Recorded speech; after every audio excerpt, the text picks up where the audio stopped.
Hey, good morning. Wow. I don't think I don't think we're supposed to pull a card today. I think we are on cruise control with that right now. We don't have to do that. But it was interesting. I was in a text thread with Jesse and I realized, you know what, that's the message for today. And I'm going to be quiet for a minute so you can hear what's happening with the birds. A hawk came overhead, it swooped down, it grabbed a bird to eat, and these are the magpies, and they're just vocalizing, "That's our friend. You're eating our friend." So I think it's perfect, and it just reminded me that this is the message. So, two things. I was texting with Jesse and I was like, this is not a judgment thing. It's literally, what were you doing a year ago? Do you journal? And I do journal. And it was interesting because it exactly a year ago, I had this really disturbing dream. First of all, while I'm telling you this, I'm going to show you the cover of the book that I'm going to read you a little bit of. I swear it relates. I'm not really sure how, but it'll come together, right? But I had this dream, and in it, I was with a bunch of people. Some I knew, some I didn't know. And it was this like very nice, beautiful, kind of Frank Lloyd Wright esque house. And it kind of waterfalled inside with lots of glass on both sides of it, and like built in green leather benches and things like that, and gorgeous woodwork. So I decided to go outside because there was this nature preserve that was out the windows, and I felt beckoned by it. So I wanted to walk among the nature out there. So I go down, down, down. The first level just kind of waterfalls down, and then there's a series of doors. And I go out the last door and I close the door behind me so none of the animals from the nature preserve um, so none of them follow, go into the house and get hurt or anything. So I'm walking among the nature preserve and I see meerkats and all these different things. And then when I decide, I get thirsty and I decide to go back in to the house. S- Standing with his foot propped up and arms crossed over his chest is this thin, um, in my journal, I called him Monkey Man because he was this sort of like alien looking creature, but very tall and thin. Think of like the Grinch, when Jim Carrey was the Grinch, but orange, like short orange fur with this strange circular tattoo on his head. And I did draw it. It's kind of crappy, so I'm not going to show it to you. But he was sitting there with this smug look on his face next to the door to the house, and he had this smirk on his face, and it was very unsettling. And I went inside and I locked the door behind me, and then I went up the next part of the waterfall of the house and I locked the door behind me.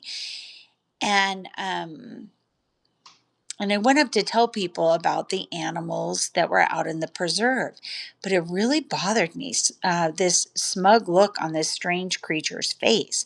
So I decided to go back down and make sure I locked the door properly, right? Because I felt unsettled. And as I went down to the bottom, I looked over to the left of the last area that was kind of more in darkness because it was the lowest part before the last door to the nature preserve.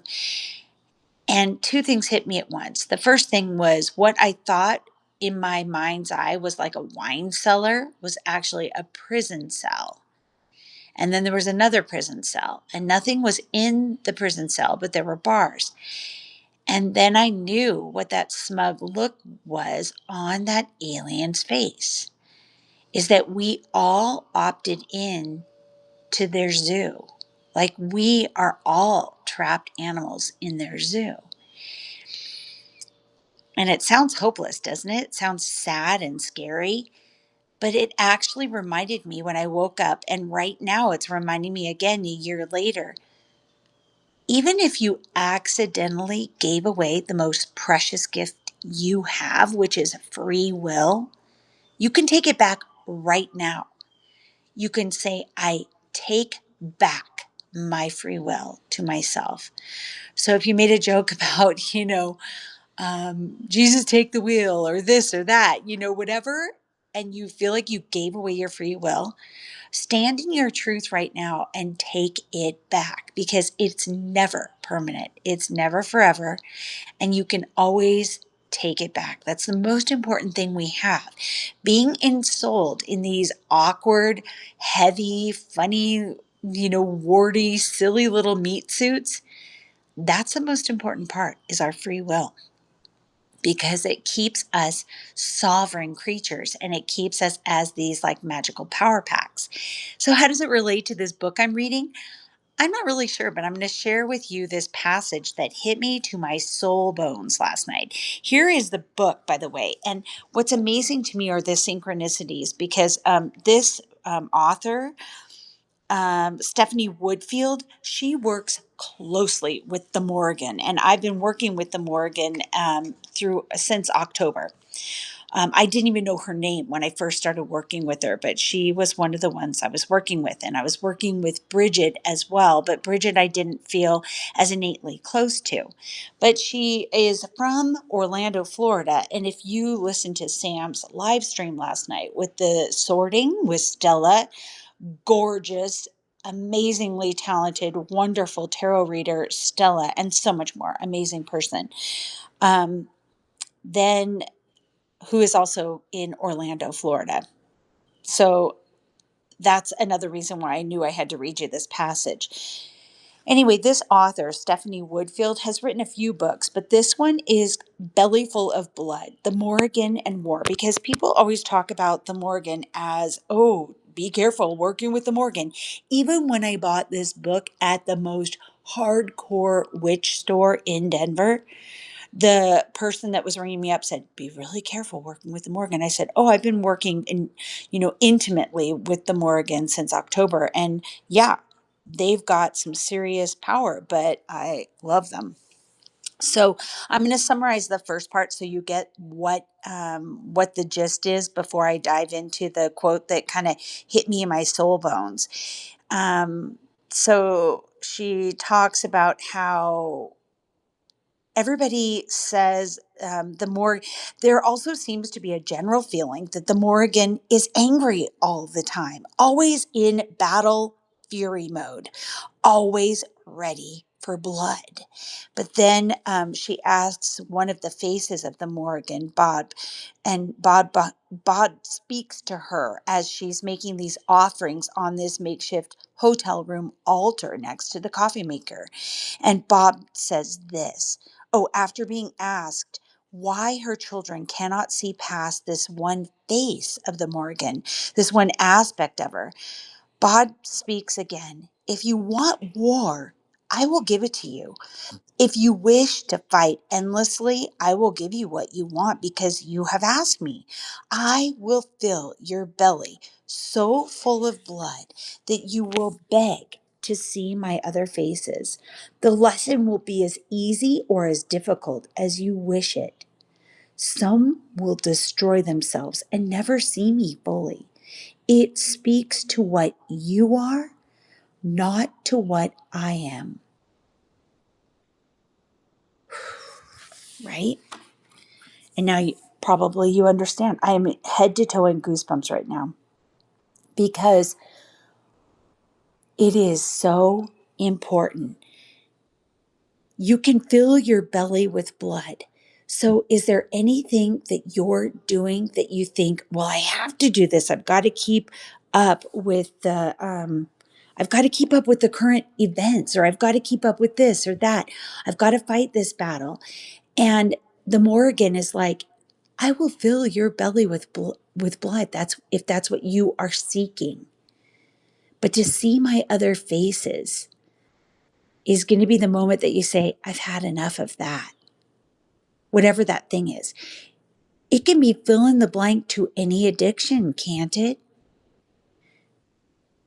The trap of us being in someone else's birdcage or someone else's zoo Like that dream I had exactly a year ago of this strange, like monkey man with orange fur and the circle on his head over his left eyebrow. It's all an illusion. We can take it back at any moment. I always think of the devil card and Baphomet, who sits on the throne, and he's laughing because we are enchained there. We're there's this illusion that we're stuck there. We're trapped there. But he's laughing because at any moment we can say, I'm done with these chains and walk away. So it seems heavy, but it feels so freeing to say to you with love in my heart chakra and actually even more love in my solar plexus for you to create a day where you release something, you let something go, and something that had you in a birdcage, you open the door yourself and say, fuck that. I'm not doing that. I am not trapped. And I love you. And I feel like I'm about to cry, but so be it. I love you so much. And I just want you to have the freest, most beautiful day of creation and joy and all the feels today. Just know I'm in your corner. And right now I'm hugging your bones. I love you so much. And thanks for tuning in. It's not a normal card reading, is it? But the Morgan had a message. And you know what? Confirmation, because you got to listen to this gorgeous hawk fly over my land, and he's chomping on a bird. So we got to chomp. I guess that hawk's belly is full of blood now too. All right. Love you all. Have the best day.